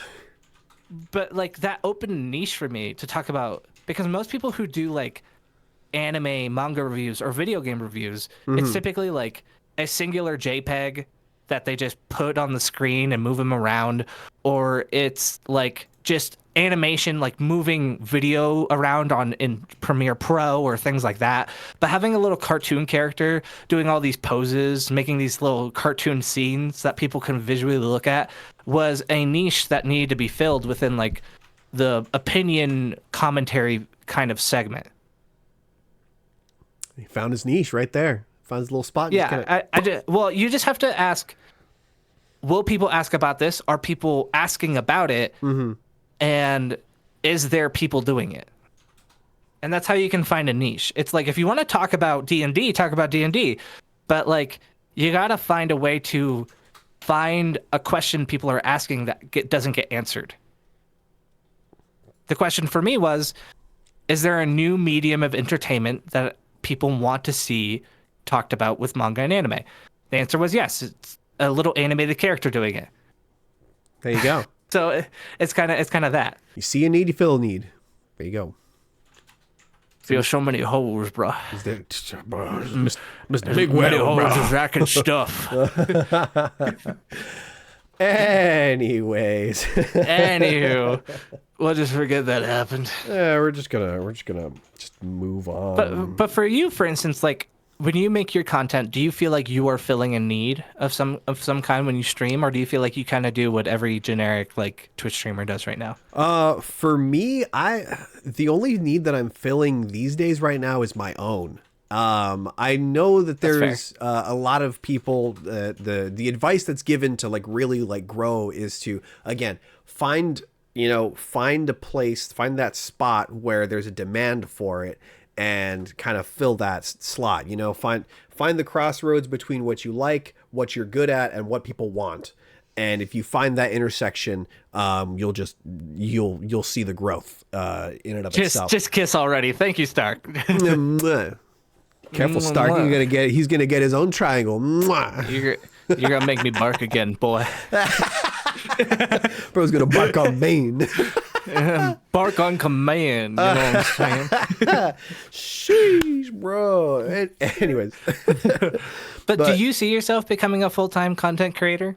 Do you think it would be something you actually wanted to do, or do you feel like it's just kind of a passing passion for funsies? I can't say that I know yet. I'm gonna be honest. For me, it is. I don't think it's passing. I will say this is something that I've thoroughly enjoyed. I've been doing it, I guess, to this capacity for I think the better part of like 2 years now. I think, and it's something that I've thoroughly enjoyed. Just the opportunity to just get to create something from scratch has lit up a part of my brain that I really just don't want to let slow down. So regardless of what capacity I end up doing in this, whether I keep streaming, whether I keep posting on YouTube, or whether I end up just being an editor for someone else or just making stuff for myself, whatever it ends up being, I don't know where it's going to end up, but I just want to keep making stuff. That's where my desire is right now. If it pans out, if it does well and people, start seeing a desire for it and it, starts taking off on its own right, then by all means, I won't say no. I would love an opportunity to get to like do more cool stuff with the people that we get to do them with. I mean, like you mentioned, we had the game show not too long ago. Yep. We had the fundraiser stream back in June, which I'm still proud of. A game show. I was DoorDashing watching that. The 12-hour stream or whatever that was. Yeah. with the fundraiser stream. Yeah. Well, do you want some advice? I have some thoughts. By all means. Yeah. So not particularly about the stream, because I feel like you're trying to do different things with the stream. That's totally understandable. And you've gained somewhat of an audience from like your friends' streams and just streaming in general. The problem is Twitch is not a format where you can grow naturally. True. Anymore. Hasn't been for a very long time. True. So I'm going to focus this on TikTok YouTube since, from what I hear. So for us, we're going to talk about YouTube because, between the two of us, I have a little bit more growth. That is where our experiences lie. Yes. So I think because I watched like God, what was that called? The Dinkum video. Yes. Is that what it was? Let's see here. I'm just pulling it up right now. I have some thoughts. He's like, let me just pull up receipts real quick. Let me get my list out, my little notebook. And this is all going to be with the best intentions in mind by my favorite friend. By all means, I will consider whatever you have to say. I will be blunt and direct. Just show your titties and the numbers increase. Simple. Yeah, that's true. Welcome to Twitch. That's true. You just gotta be morgue pie and have half your tits showing at the bottom of the screen. Only half though. The other half's Only on half. OnlyFans. You can't show nipple. You can't show nipple. So for your stuff, I would say thumbnail and title. You're really bad at it, bro. Oh, we've actually, now that you mention this, we've talked about this actually. I remember dude, that. I remember you were tearing my thumbnail to shreds. Dude, they're all so bad. Okay. Here's the thing. I've made a couple of videos since then.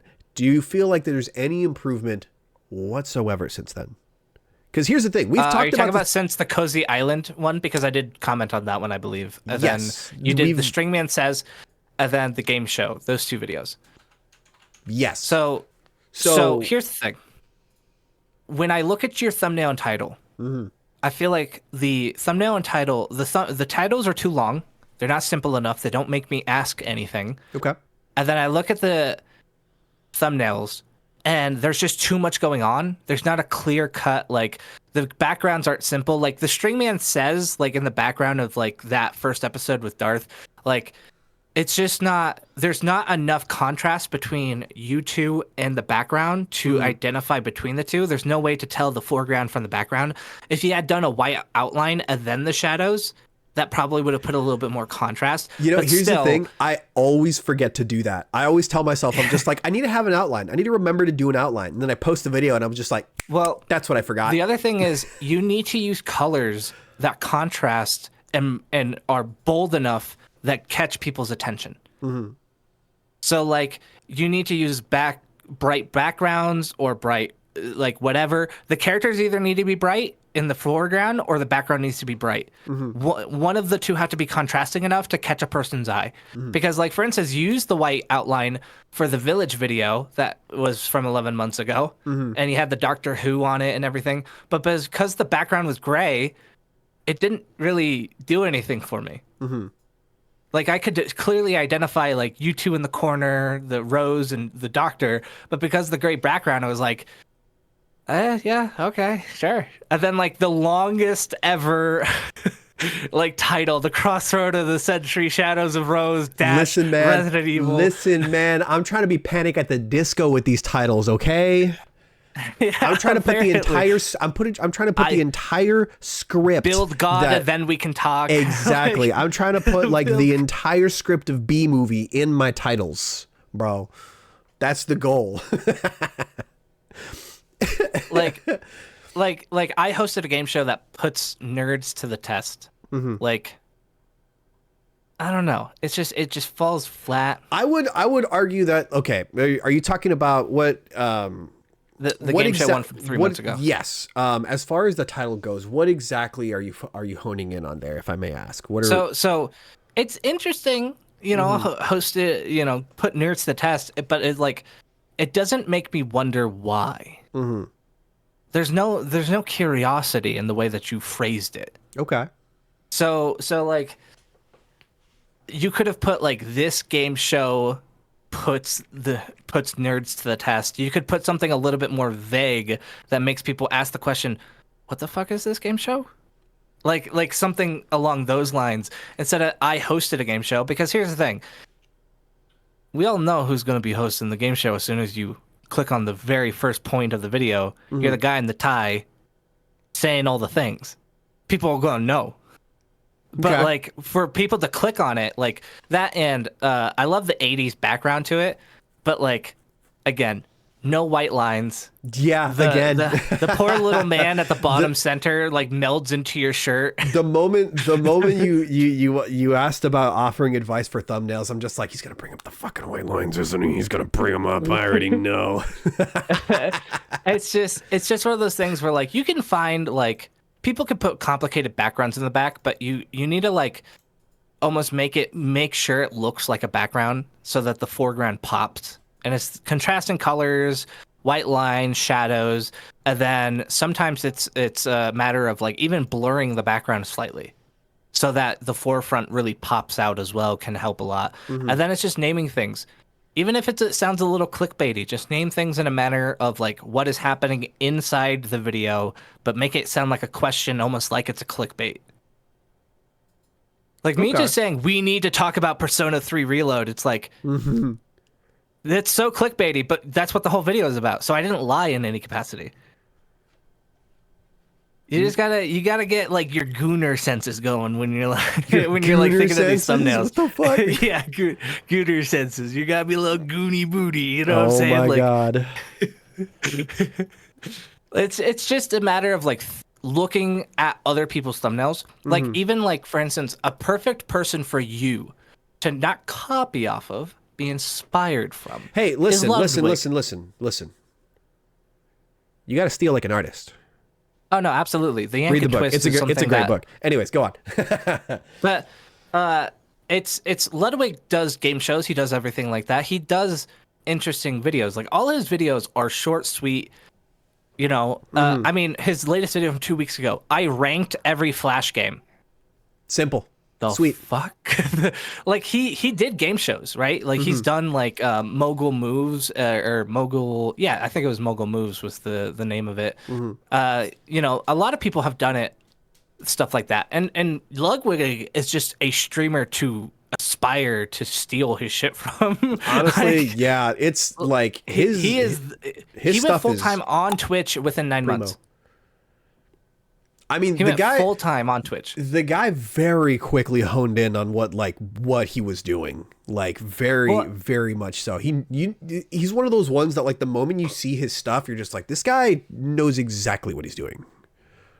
But yeah, even just like having like a face, like he has a few faces that he uses in his thumbnail. He'll have a background, and then like it's either the face will make people question it, or like he'll put some text, right? Like I hired a pro Pokemon player to destroy my chat, right? It's just him holding a controller, a guy in the background that he highlighted, like doing a little shush.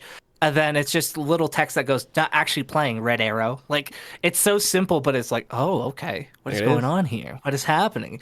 And I feel like that curiosity just isn't what is being found on your channel. Because what's a great opportunity, especially for your stream, is to put all that together for better click-through rate. And then the first 5 seconds of your video, just pull up your Twitch schedule. I'm live on Twitch. Pulls more people in.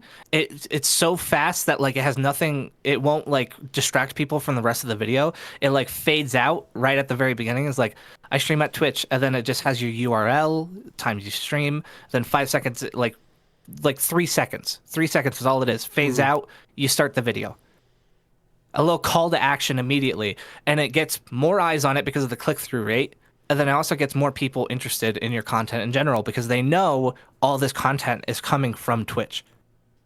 Now, while you do have a point, it's bold of you to assume that I have a schedule. Well, I know you don't have a schedule, which is why you should make a fucking schedule, you dweeb. Honest to God, this is probably like this week right here that we're sitting in the 25th of January in the year of our Lord Jesus Christ 2024. This is probably like the most organized schedule that I've had. It's crazy. Yeah. I planned out this week and I planned out next week. That's wild. Well, consistency is important, big. but also like even if you just put your URL and you just like it's just a little whisper. It's like the screen where it like shows all your info and then the URL, and you're like, I stream on Twitch, and then it just fades into the video. It just is at least a free call to action right there. And then people can look at your videos, look at your VODs, you know, whatever, and just decide whether they want to be involved or not. Because if they like the video, they know it's the source, the sauce. They know where it comes from. The sauce. That's where it you comes know? from. They're like, they got a chicken nugget. Now they need the barbecue sauce to dip it in. And they found where it is. It's on Twitch. That's where it is. Well, hey, I appreciate the advice, my guy. I will consider it. You're just like, I will not take it, but thank you anyway. I will think about it. Yeah. No, I appreciate it, dude. I really do. Another thing to look at, just real quick. Ludwig actually just posted, because he streams on YouTube, so Right. you can see all of his live VODs just right on YouTube. He has How to Be a Streamer, the Ultimate Guide, that he streamed an hour ago. It's 2 hours long. Like, legitimately, he just goes through the whole process of, like, how to be a top 10. Today. Yeah, literally an hour ago. He streamed it an hour ago. It's 2 hours long. There you go. I know what I'm watching next. And then it says right on the thumbnail, I asked 100 streamers how to stream. Ooh. So it's a whole thing. It's a whole thing. There you go. There's the clickbait. There's the hook. They make it seem so easy. They make it seem so easy. It's not. So it's a lot of natural. work and It's a lot not. of thinking. It's a lot of work. I spent a long time It's a lot of workshopping the work. name for that game show title. So yeah. What was the game show title? I hosted a game show that puts nerds to the test. What was it called? I hosted a game show that puts nerds to the test. A long time, huh? I don't want to talk about it. I don't want to talk about it. Anyway, I was dying over here. I was dying thinking about this. bro. So we're getting to the point where I gotta start wrapping things up. Is there any final parting advice, any parting words that you want to give to our chat for anybody who's watching at home? Any artists, creators, any hopeful content creators, people who just like making things? You have any advice for them out there? First off, thank you so much for watching. It was very nice having people come by and watch. But most importantly, the advice I would give is if you have a burning desire to create something, YouTube is a place where you can create anything. Same with Twitch. You can create anything that you want. You just need to understand and research and actually evaluate how you can make it possible and do it in a way that works for that platform. And there's examples you can look for anywhere to find that. So if you have a burning enough desire to make it, just remember it's going to take a lot of time. You are probably at the start not going to get any views whatsoever, and that is okay. And you just have to, every time you make a video and you see the results, you just have to look at it from the perspective of, next time I'm going to do this differently. One thing. Pick one thing out of your video, go, I will do this differently next time and see what happens. Because it's all tweaking. It's all just tweaking something a little bit and a little bit and a little bit. And then eventually your videos are going to be unrecognizable from where you started. And it's going to be the content that people want to see. Beautifully said.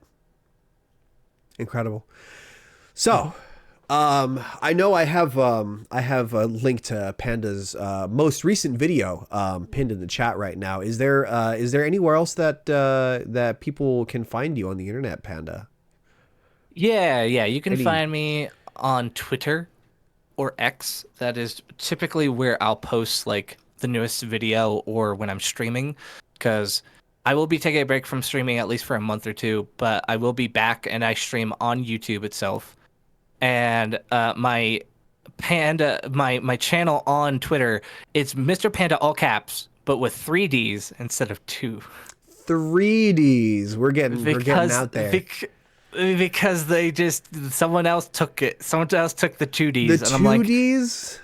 Yeah, I used to be a double D, then I converted to a triple D. Oh, you've had that in your pocket, didn't you? Of course I did. Of course. Bro's been workshopping that one. I don't workshop anything. I just I'll say it, and if it's funny, let's go. If it works, I planned it. If it didn't, works. We don't talk about it. I plan nothing, and I don't look ahead. That's the best way to move. There you go. There you go. Build your wings on the way down, right? Maybe don't do that one. Maybe. That actually sounds like how you become a splat on the floor. Maybe if you don't. That's only if you don't build your wings. So maybe build faster. I don't know. I don't know. Build your wings, and then if you fall to the ground, don't worry about the concussion. Don't worry, concussions it might are make normal. you funnier. Oh my God! All right, before we start giving medical advice, we'll call it there. We're gonna call it there. Thanks so much for joining in, man. I really appreciate you getting to agreeing to hop in with me and just kind of ramble. Kind of ramble with me here on this little dive into content creation and getting to share some wisdom and shed some light on your perspective on things. I really appreciate that, man. Thank you for coming on. Of course, I have so many thoughts on it, and it's just no one to share them with. There you go. I'm glad I can literally give it work on I work on YouTube every single day of my life since I was 18 years old. So it's like I'd rather just talk to someone about it at some point. I have too many thoughts. Maybe talk to a therapist. No. I already did that. They couldn't help. Oh, that tracks. They told me to give up. I was like, nah, bro, that's just hater energy. Nah, man. That therapist was a hater, bro. I don't know. Yeah. Real therapist would tell you to it. lock in, bro. Like you gotta go. I'm the ultimate YouTuber. Now, voiced in my Bitcoin, it's called Tittycoin. It's a very great investment opportunity. All right, guys. Thanks so much for coming. That's gonna be the end of today's stream. Panda, thanks so much for coming, bro. To everybody in the chat, thanks so much for coming and hanging out. Stark, Ellie, Jade was here for a little bit. Thanks so much for stopping by and hanging out in the chat and giving us some of your opinions as well, weighing in on things. I appreciate you. We're gonna raid out over to our buddy Jade. She's playing some Zomboid right now. We're gonna send it over to her. She's playing Zomboid. I think she might be playing with another streamer, Folksies. I don't know if they're live or not. It seems like she's playing with other people, but we'll be sending it over to her and seeing how her experience is going. You know, the beauty of Project Zomboid is that it's a wild experience regardless of what happens. So thanks so much for coming, guys. Have a great rest of your day, night, wherever in the world you may be. If you're watching from the moon, I hope you have a wonderful moon cycle. I will see you guys in the next video. Goodbye. Say bye. Say bye, Panda. Bye. Bye. Goodbye. Goodbye. See you in the next video. Goodbye. Subscribe, like, and subscribe. Goodbye. Subscribe.